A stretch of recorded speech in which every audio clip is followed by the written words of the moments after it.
नमस्कार दोस्तों। नमस्कार आप सभी लोग का। आज हम लोग देखेंगे साइंस के वीडियो सीरीज का दूसरा वीडियो है। क्वेश्चन है RH फैक्टर इसका नाम प्राप्त होता है। देखिए जो हाईलाइट हुआ है वो गंदर बोले रिसस बंदर होगा और गलत है चमगादड़। इसका आंसर नहीं होगा, रिसस बंदर होगा। लेंस की क्षमता की SI इकाई है। इसका आंसर होगा डायोप्टर। और डेसिबल जो है ध्वनि की तीव्रता की इकाई है। और मीटर जो है डिस्टेंस की इकाई है। डिग्री जो है तापमान की इकाई है।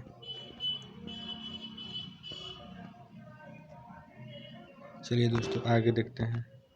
अगला क्वेश्चन है ठोस कण की इकाई है। ये जो हाईलाइट किया हुआ है इस पे मत जाइएगा आप लोग।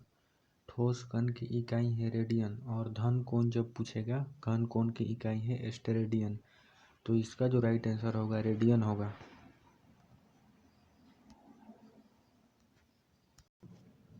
प्राकृतिक गैस का मुख्य घटक है। प्राकृतिक गैस का मुख्य घटक है मीथेन, नेचुरल गैस। और ये जो ब्यूटेन और प्रोपेन है LPG गैस का मुख्य घटक है।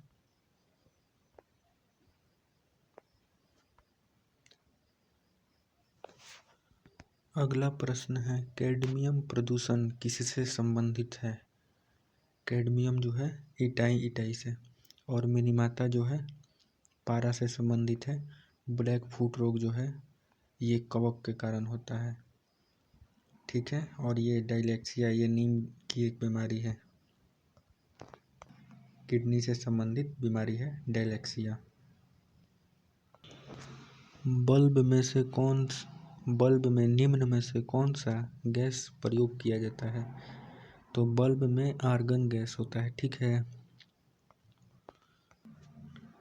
कृत्रिम अपमार्जक तैयार किए जाते हैं। कृत्रिम अपमार्जक तैयार किया जाता है उच्च वसीय अम्लों के सोडियम लवण से। मतलब जो साबुन जो है वो कृत्रिम अपमार्जक है। उसको तैयार किया जाता है उच्च वसीय अम्लों के सोडियम लवण से।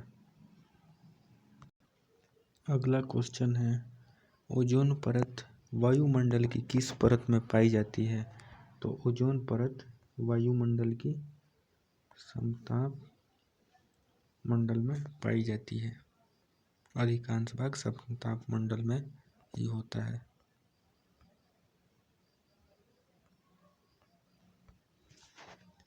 रात में पेड़ के नीचे सोना उचित नहीं है क्योंकि रात में पेड़ के नीचे इसलिए नहीं सोना चाहिए क्योंकि वह कार्बन डाइऑक्साइड गैस छोड़ता है। इसीलिए जिससे हमारी मृत्यु भी हो सकती है। रात के अगर पेड़ के नीचे कोई सोएगा तो उसकी मृत्यु भी हो सकती है कार्बन डाइऑक्साइड गैस के रिसाव के कारण। केंचुआ खाद क्या है। तो केंचुआ खाद है कार्बनिक उर्वरक। मतलब ये जो है जैसे अकार्बनिक उर्वरक हम बताते हैं ये ऐसा उर्वरक जो मिट्टी की क्षमता को नष्ट कर देता है। और वो जैसे प्लास्टिक हो गया ये सब अकार्बनिक पदार्थ है। उर्वरक नहीं है लेकिन पदार्थ है। ये गलता नहीं है जल्दी। अब जैसे ये पेड़ों की पत्तियाँ लकड़ी ये सब सड़ जाता है गल जाता है वही कार्बनिक पदार्थ है। और यहाँ पर कार्बनिक उर्वरक की बात होती है तो गोबर जो है ये कार्बनिक उर्वरक है। उसी तरह केंचुआ का खाद भी कार्बनिक उर्वरक है। रक्त संग्रह के लिए कौन सा विटामिन आवश्यक है। ये सबको पता है विटामिन के। आधुनिक आवर्त सारणी में गैर धातुओं की कुल संख्या। गैर धातु मीन्स अधातु। अधातु कुल है 20 जो है अधातु हैं।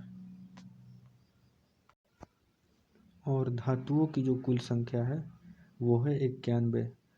मतलब नॉन मेटल है 20 और मेटल है 91 आवर्त सारणी में।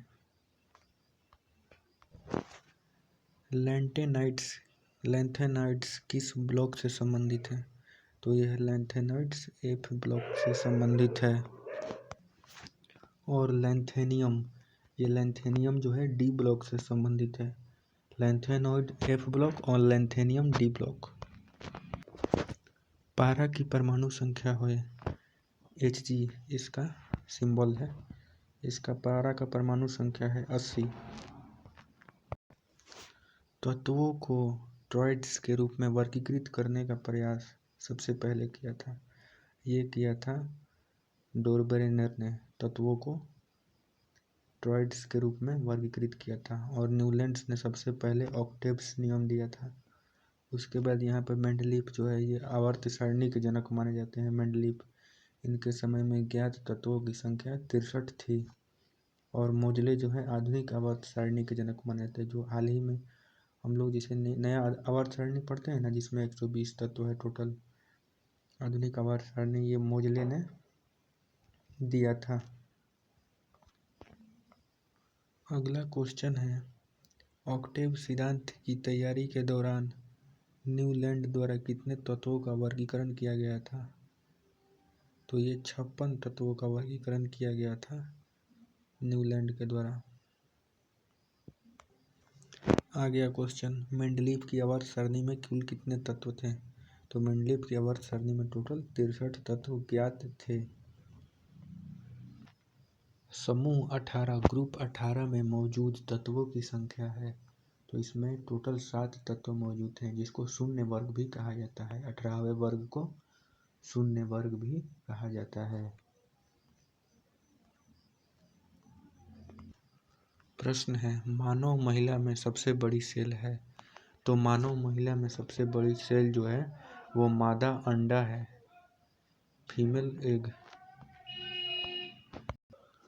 दूध एक उदाहरण है। तो दूध जो पायसन का उदाहरण है, इमल्सन जिसको बोलते हैं, पायस है दूध। निम्नलिखित में से कौन सी सदिश राशि है? देखिए यहाँ पे जो हम क्वेश्चन करा रहे हैं प्रीवियस ईयर क्वेश्चन है और रिपीटेड है एग्जाम में, इसलिए यहाँ पर डिटेल्स में नहीं ज़्यादा कुछ बता रहे हैं। अगर किसी दिन क्लास लेंगे तो बताएंगे पूरा डिटेल्स में हर चीज़ को। सदिश राशि है वेग, जैसे वेग, समवेग, ये सभी सदिश राशियाँ होती हैं। और अदिश राशि है द्रव्यमान, समय, लंबाई, ये सभी अदिश राशियाँ हैं। क्वेश्चन है, एक अपसारी दर्पण है। तो अपसारी दर्पण जो है उत्तल दर्पण अपसारी दर्पण होता है और अवतल दर्पण अभिसारी दर्पण होता है।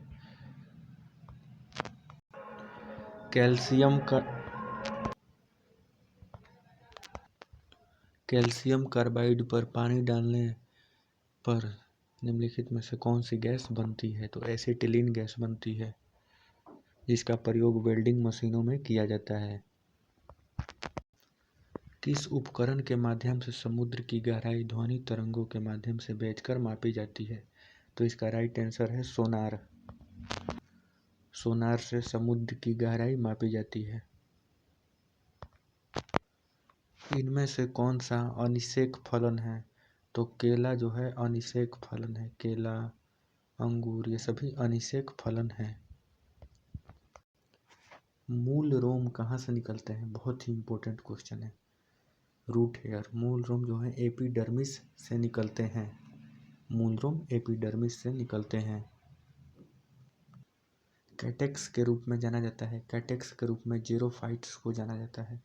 कैटेक्स के रूप में जेरोफाइट्स को जाना जाता है, जो कि मरुस्थलीय क्षेत्रों में उगते हैं। कैटेक्स, कैटेक्स या कैक्टस, इंग्लिश में कैक्टस स्पेलिंग और कैटेक्स लिखा है। पृथ्वी पर सबसे बड़ा भारी गैर कशेरुकी जीव मौजूद है। सब बहुत ही इंपॉर्टेंट क्वेश्चन। इसका राइट आंसर होगा विशाल स्क्विड, जाइंट स्क्विड पृथ्वी पर सबसे भारी और बड़ा गैर कशेरुकी जीव है। जाइंट स्क्विड, विशाल स्क्विड। प्रोटीन का सर्वोत्तम स्रोत है। तो सोयाबीन में सबसे ज़्यादा प्रोटीन पाया जाता है, 46% और अंतिम क्वेश्चन है दोस्तों, हल्दी विकसित रूप है। हल्दी जो है तना से, तो हल्दी विकसित रूप है तना का।